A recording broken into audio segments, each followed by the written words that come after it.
Once on a time there was a man who had fine town and country houses, gold and silver plate, embroidered furniture, and coaches gilt all over, but unfortunately, this man had a blue beard, which made him look so ugly and terrible, that there was not a woman or girl who did not run away from him. One of his neighbors, a lady of quality, had 2 daughters, who were perfectly beautiful.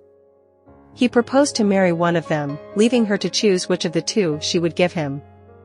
Neither of them would have him, and they sent him from one to the other, not being able to make up their minds to marry a man who had a blue beard.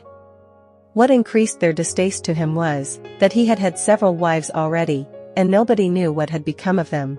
Charles Bluebeard, in order to cultivate their acquaintance, took them, with their mother, 3 or 4 of their most intimate friends, and some young persons who resided in the neighborhood, to one of his country seats, where they passed an entire week.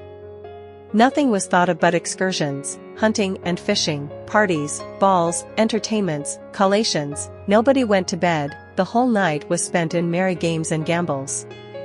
In short, all went off so well, that the youngest daughter began to find out that the beard of the master of the house was not as blue as it used to be, and that he was a very worthy man. Immediately upon their return to town the marriage took place. At the end of a month Bluebeard told his wife that he was obliged to take a journey, which would occupy 6 weeks at least, on a matter of great consequence, that he entreated she would amuse herself as much as she could during his absence, that she would invite her best friends, take them into the country with her if she pleased, and keep an excellent table everywhere.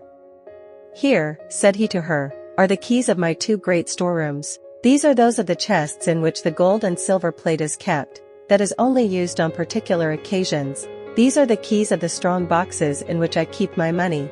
These open the caskets that contain my jewels, and this is the pass key of all the apartments. As for this little key, it is that of the closet at the end of the long gallery, on the ground floor.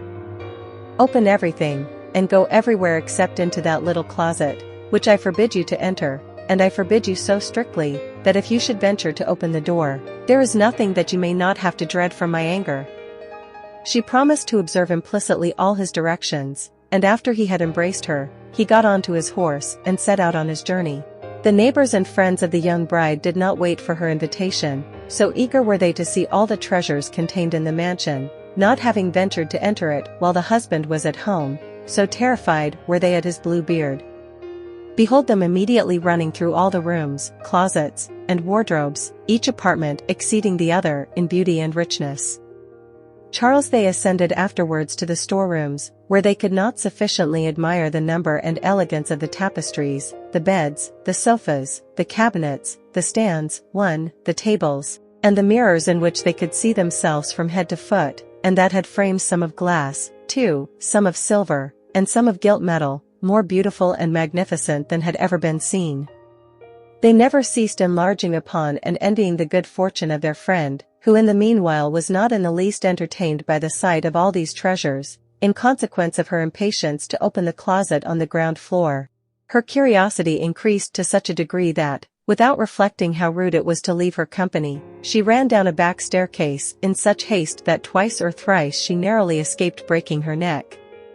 Arrived at the door of the closet, she paused for a moment, bethinking herself of her husband's prohibition, and that some misfortune might befall her for her disobedience, but the temptation was so strong that she could not conquer it.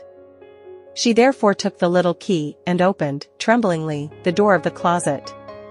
At first she could discern nothing, the windows being closed. After a short time she began to perceive that the floor was all covered with clotted blood, in which were reflected the dead bodies of several females suspended against the walls. These were all the wives of Bluebeard, who had cut their throats one after the other. She was ready to die with fright, and the key of the closet, which she had withdrawn from the lock, fell from her hand.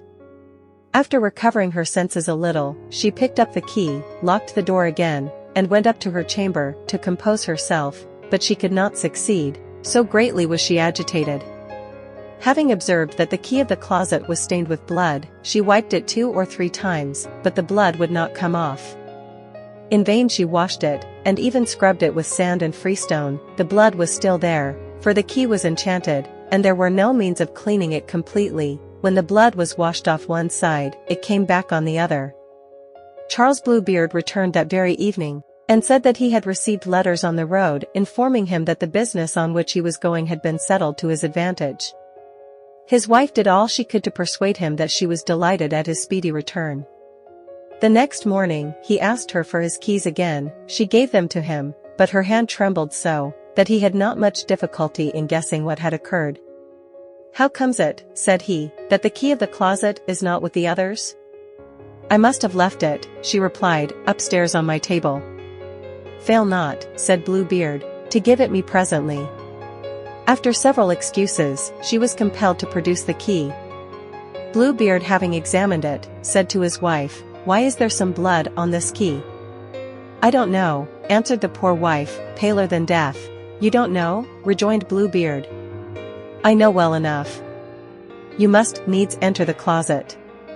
"Well, madam, you shall enter it, and go take your place amongst the ladies you saw there."